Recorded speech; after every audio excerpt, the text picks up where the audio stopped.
Hey everyone, welcome to day. So Nepal में अभी तक टोटल 19 लोगों की मौत सिर्फ पुलिस फायरिंग में इसलिए हो गई क्योंकि वहाँ पे सोशल मीडिया जो भी हैं 26 प्लेटफॉर्म्स को बैन कर दिया गया है वहाँ के गवर्नमेंट के द्वारा। नाउ लेट अस अंडरस्टैंड कि गवर्नमेंट के द्वारा क्यों इन प्लेटफॉर्म्स को बंद किया गया और लोग क्यों इसके बाद भड़क गए और इस प्रोटेस्ट में अभी तक 19 लोगों की डेथ, कंफर्म डेथ का जो है वो न्यूज आ रहा है। तो देखिए, नेपाल में बहुत सारे सोशल मीडिया प्लेटफॉर्म यानी कि 26 सोशल मीडिया प्लेटफॉर्म्स को गवर्नमेंट ने बैन कर दिया था और उसके बाद से ही जो है काफी लोग भड़के हुए थे और फाइनली आज ये प्रोटेस्ट का रूप ले लिया जिसमें कि पुलिस को फायरिंग करना पड़ा, जिसमें 19 लोगों की डेथ हो गई। नाउ अगर आप देखेंगे कि क्या ये ऑल ऑफ सडन हुआ, तो ऐसा कुछ भी नहीं है। देखिए, सुप्रीम कोर्ट ऑफ नेपाल जो है उन्होंने 2024 में ही डायरेक्शन दे दिए थे जितने भी सोशल मीडिया कंपनीज है, वो चाहे यूट्यूब हो या फेसबुक हो, व्हाट्सअप हो, इंस्टाग्राम हो या ऐसे बहुत सारी कंपनी जो भी है, ट्विटर हो गया एंड लिंक्डइन हो गया, ऐसे सारी कंपनीज को उन्होंने डायरेक्शन दे दिया था कि आपको नेपाल में लोकली रजिस्टर्ड करना पड़ेगा, यानी अपने ऑफिसेज खोलने पड़ेंगे और नेपाल का जो भी ग्रेवियांस होगा उसको लोकली आपको एड्रेस करना पड़ेगा ना। गवर्नमेंट ऐसा क्यों चाहती है? देखिए, अगर मान के चलिए किसी भी कंट्री में फेसबुक है, यूट्यूब है, तो आज की डेट में अगर कोई भी अगर वहाँ पे मिसकम्युनिकेशन अगर फैलाना है किसी भी अगर असामाजिक तत्वों द्वारा, तो वो पहला जो यूज करते हैं ना, वो फ्री फंडेड जो है ऐसे प्लेटफॉर्म का इस्तेमाल करते हैं सोशल मीडिया, और वहां से ये सब कुछ मोबिलाइज करते हैं। ऐसे में क्या होता है कि जब गवर्नमेंट कंप्लेन करती है इन ऑर्गेनाइजेशंस को, तो वो काफी लेट से उसका रिस्पॉन्स आता है, बिकॉज उनका ऑफिस जो होता है सपोज इंडिया में हो सकते हैं, इंडिया में तो है ही डेफिनेटली, वो यूएस में हो सकते हैं या फिर किसी दूसरे कंट्री में, तो रिस्पॉन्स मिलने में काफी टाइम मिल जाता है और गवर्नमेंट का जो वहां पे कंट्रोल होता है वो भी कमजोर होता है। ऐसे में नेपाल का ये कहना था कि जो भी वहां पे सोशल मीडिया प्लेटफॉर्म्स ऑपरेट कर रहे हैं वहां से बिलियंस ऑफ डॉलर हर साल कमा के जा रहे हैं, उन्हें वहां पे अपना लोकल ऑफिस बनाना पड़ेगा और जहां उनके ऑफिसर्स रहेंगे, और वो अगर कुछ भी इस तरीके का लीगल इशू आता है तो उसको इमीडिएटली रिस्पॉन्ड करेंगे और उसको एड्रेस करेंगे। बट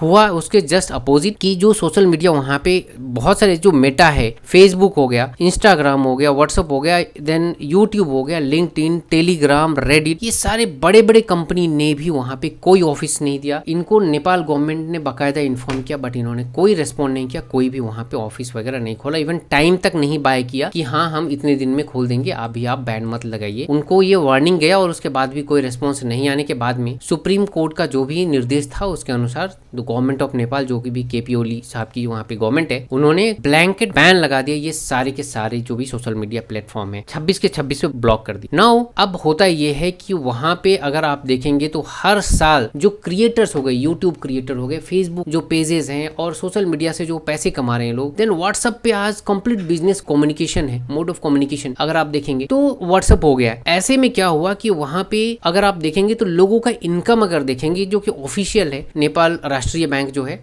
उन्होंने रिपोर्ट किया कि 3.5 बिलियन डॉलर्स का जो है पेमेंट वो रिसीव कर रहे थे नेपाल के क्रिएटर्स। 3.53 बिलियन बहुत बड़ा पैसा होता है, बहुत बड़ा पैसा होता है जो कि वहाँ के नेपाल के क्रिएटर्स जो है कमा रहे थे। नाउ ऐसे में ये जो 26 टोटल एप्लीकेशंस को बैन कर दिया गया, ये सारे क्रिएटर जो है वो आप समझ लो कि उनका इनकम बंद हो गया। और जब बात इनकम पे आ जाती है ना, तब तो फिर वहाँ पे आप डेफिनेटली देखोगे कि मैसिव प्रोटेस्ट होता है and that is what has happened in Nepal. लोग वहां पे सड़कों पे उतर गए, पार्लियामेंट को घेर लिया और वहां पे बहुत बड़ा प्रोटेस्ट हुआ जिसको मतलब कि आप ये समझ लिए दमन करने के लिए पुलिस ने पहले तो आंसू गैस छोड़े और जो वाटर कैनन वगैरह का इस्तेमाल किया और फाइनली उन्होंने लाइव एमुनेशन फायर कर दिया, जिसमें कि अभी तक 19 लोगों के मारे जाने की जो है वो एकदम कंफर्म न्यूज है। आगे क्या होगा अभी तो आप 7:30 बज रहा है ऑन 8 ऑफ सितंबर, शाम के 7:30 बजे जब मैं ये वीडियो बना रहा हूँ, अभी तक ये कंफर्म न्यूज है। नाउ अगर आप देखेंगे तो जो वहाँ के पूरा यंग जनरेशन है, इन्होंने इसको पूरा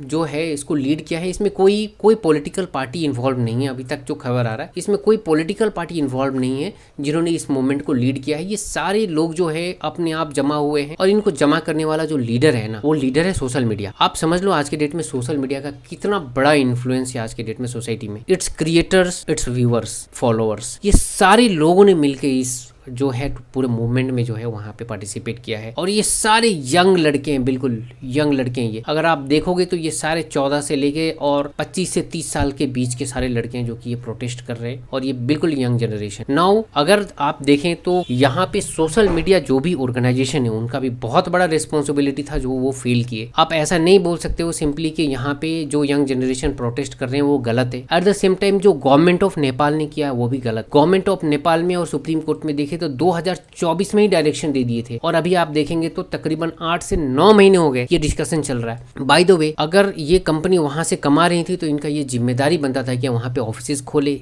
या फिर गवर्नमेंट ऑफ नेपाल को प्रॉपर्ली रिस्पॉन्ड करे, बट ऐसा इन्होंने नहीं किया एंड बिकॉज ऑफ दैट ये इतने लोगों की जानें जो है वहां पे गई हैं, लोगों ने प्रोटेस्ट किया। अगर आप अपने कस्टमर्स से, यानी कि जो भी आपके व्यूअर्स हैं, आपके कस्टमर्स, उनसे आप पैसा कमा रहे हैं तो आपकी जिम्मेदारी बनती है कि आप जो है अपने कस्टमर का केयर भी करें। और आपकी जब इतने फॉलोअर्स और यूजर्स नेपाल में हैं तो डेफिनेटली है कि इन सोशल मीडिया प्लेटफॉर्म की रिस्पॉन्सिबिलिटी थी कि गवर्नमेंट को रिस्पॉन्ड कर, और अगर टाइम पे रिस्पॉन्ड ये आता तो ये इंसिडेंट नहीं होता, और ये अभी तक जो रिपोर्टेड 19 लोगों का डेथ हुआ है ये नहीं हो। ये बहुत ही सैड न्यूज। पैरेलली अगर हम लोग इंडिया की बात करें कि इंडिया में भी क्या ऐसे ही रवैया है, look, India is a very big market. यहाँ पे किसी भी कंपनी का है ना, वो 10 बार सोचेंगे इस तरीके का कुछ भी डिसीजन लेने से पहले। अगर गवर्नमेंट ऑफ इंडिया अगर कुछ डिस्कशन भी कर रही है पार्लियामेंट में या फिर कुछ ना, तो इन कंपनियों के कान खड़े हो जाते, बिकॉज इंडिया की जो पॉपुलेशन वो मैसिव है, यूजर जो है मैसिव है। तकरीबन 82 करोड़ लोग इंटरनेट यूज करते हैं इंडिया में। That is huge market. ऐसे में कोई भी कंपनी रिस्क नहीं लेना चाहती, और जितने भी बड़े कंपनी है, चाहे वो मेटा हो, वो गूगल हो, ट्विटर हो, लिंक्डइन हो, स्नैपचैट हो, इन सारी कंपनियों की जो ऑफिस आपको देखने को मिलेंगे इंडिया में, they are bound to do that. इन्हें नेपाल में भी रिस्पॉन्ड करना चाहिए था। यहाँ पे मैं कंप्लीट, अगर मेरी व्यू आप जानना चाहो तो कंप्लीट फेलियर है इन सोशल मीडिया प्लेटफॉर्म्स का। इनको रिस्पॉन्सिबिलिटी ऑन करनी चाहिए थी। अगर ये ऑन करते तो ये 19 लोगों की जान जो है वो नहीं गई होती। यहाँ पे मैं government of Nepal, supreme court of Nepal को भी नहीं गलत बोलूंगा। एट द सेम टाइम इन्हों और थोड़ा टाइम लेना चाहिए था, ये मैं जरूर कहना चाहूंगा, और उसके बाद में ये बैन को इम्पोज करना चाहिए था। All of sudden blanket ban कर देना 26 के 26 पे, ये एक मैं कहूंगा कि थोड़ी सी गलत स्टेप हो गया। अगर एग्जाम्पल सेट करने के लिए 1 या 2 किसी को बैन कर देते तो बाकी कंपनियां अपने आप वहां पे डर से कुछ ना कुछ डेफिनेटली स्टेप लेती हैं, और बाकी की कंपनियां जो हैं वो भी खोल लेती हैं, और इस तरीके से जो है वो काम स्मूथली हो जाता और ये प्रोटेस्ट देखने को नहीं मिलता। बट यहाँ पे काफी हार्श डिसीजन लेना नेपाल के लिए, गवर्नमेंट ऑफ नेपाल के लिए भी भारी पड़ा। और अब आने वाले टाइम पे देखेंगे कि केपी ओली की गवर्नमेंट पे भी इसका काफी नेगेटिव इंपैक्ट होने वाला है, बिकॉज वहाँ की यूथ जो है वो उनके गवर्नमेंट के अगेंस्ट में हो गई है, राइट। सो लेट्स सी कि इस मैटर में अगर कुछ भी डेवलपमेंट होता है तो I will definitely bring a video for you. अगर ये वीडियो आपको अच्छा लगा, अगर आप कुछ सीख पाए तो लाइक कीजिए, सब्सक्राइब करिए। Thank you very much for watching.